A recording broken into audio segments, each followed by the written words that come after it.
सत्यभामा ने श्रीकृष्ण से जिज्ञासा की, प्रभु, रुक्मिणी प्रतिदिन तुलसी को जल क्यों अर्पित करती है और उसके समीप दीपक क्यों जलाती हैं? इसमें अवश्य कोई रहस्य होगा। श्री कृष्ण मुस्कुराए, सत्यभामे, बहुत उत्तम प्रश्न पूछा है तुमने। तुलसी सभी वनस्पतियों में श्रेष्ठ है और मुझे भी अत्यंत प्रिय है। इसके पीछे एक दिव्य कथा है। जो स्त्री इसे श्रद्धा से सुनती है वह अखंड सौभाग्यवती बनती है। उसके घर से दरिद्रता सदा के लिए दूर हो जाती है। बहुत काल पहले श्याम नामक एक वैश्य था। धन, वैभव और सुख की उसे कोई कमी न थी, परंतु संतान का सुख उसे प्राप्त न था। यही कारण था कि वह और उसकी पत्नी अक्सर व्याकुल रहते। श्याम ने अनेक उपाय किए, दान, पुण्य, पूजा, वैद्य, सब कुछ, पर परिणाम शून्य। अंततः वह महर्षि वशिष्ठ के आश्रम पहुंचा और निवेदन किया, गुरुदेव, मेरे पास सब कुछ है पर संतान नहीं, कृपा करके कारण बताइए। वशिष्ठ जी ने अपनी दिव्य दृष्टि से देखा और बोले, पुत्र, पिछले जन्म में तुम भी वैश्य थे। एक दिन भूखी प्यासी गौ माता तुम्हारे द्वार पर आई थी। न तो तुमने उसे जल दिया, न आहार, उल्टा उसे अपमानित कर भगा दिया। वही गाय दुर्बल होकर मूर्छित हो गई और अपने बछड़े को दूध न पिला सकी।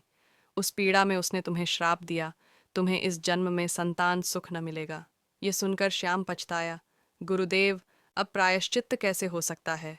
वशिष्ठ बोले, पुत्र, यज्ञ करो और गौदान अवश्य करो। तुम्हें संतान तो मिलेगी, किंतु उसकी आयु केवल 18 वर्ष की होगी। श्याम ने वैसा ही किया। यज्ञ संपन्न हुआ और अग्निदेव ने आशीर्वाद दिया। शीघ्र ही उसके घर एक तेजस्वी पुत्र जन्मा। उसका लालन पालन हुआ, गुरुकुल में शिक्षा हुई, किंतु माता पिता को हर समय चिंता सताती। उसकी आयु अल्प है। जब बालक 16 वर्ष का हुआ, विवाह का विचार उठा। माता पिता दुविधा में थे। विवाह हुआ तो पत्नी शीघ्र ही विधवा हो जाएगी।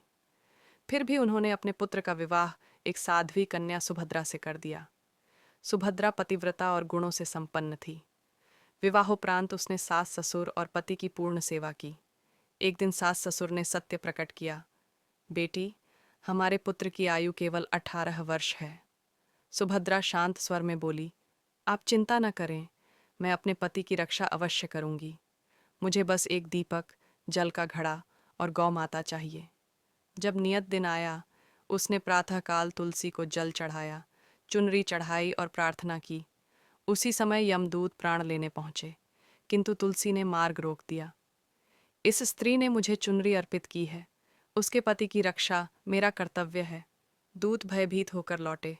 शाम को पुनः दूत आए। सुभद्रा ने तुलसी के पास दीप प्रज्वलित किया। दीप बोला, मेरे रहते कोई यमदूत भीतर नहीं आ सकता। दूत असफल होकर लौटे। इसके बाद सुभद्रा ने जल से प्रार्थना की। जल बोला, अगर तुमने इस घर में प्रवेश किया तो मैं तुम्हारे नरक की अग्नि बुझा दूंगा। दूत वापस भागे। तीसरी बार 8 दूत आए। सुभद्रा ने गौ माता को द्वार पर बांधा। गौ ने घोषणा की, मेरे रहते भीतर आने का प्रयास किया तो गोहत्या का पाप लगेगा। यह सुनकर दूतों ने हार मान ली। अंततः स्वयं यमराज भैंस पर सवार होकर आए। सुभद्रा ने विनम्र भाव से उनकी स्तुति की। उसकी पतिव्रता देखकर यमराज प्रसन्न हुए और अनजाने में वरदान दे बैठे, सदा सुहागन रहो। जब वे प्राण लेने बढ़े तो सुभद्रा बोली, प्रभु, आपने अभी मुझे अखंड सौभाग्य का आशीर्वाद दिया। यदि मेरे पति मर गए तो आपका वचन मिथ्या हो जाएगा। यमराज रुक गए। बोले, बेटी, तुम्हारी भक्ति और पतिव्रता ने आज मृत्यु को भी बांध लिया है। तुम्हारा पति अब 100 वर्ष तक जीवित रहेगा।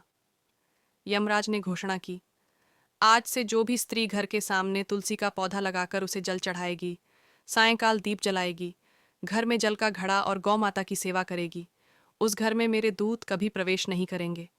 वहां न समय पूर्व मृत्यु होगी, न दरिद्रता।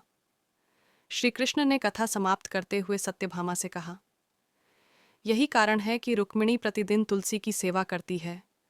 तुलसी, दीपक, जल और गौ, ये सब मिलकर परिवार की रक्षा करते हैं और घर को सुख समृद्धि से भर देते हैं।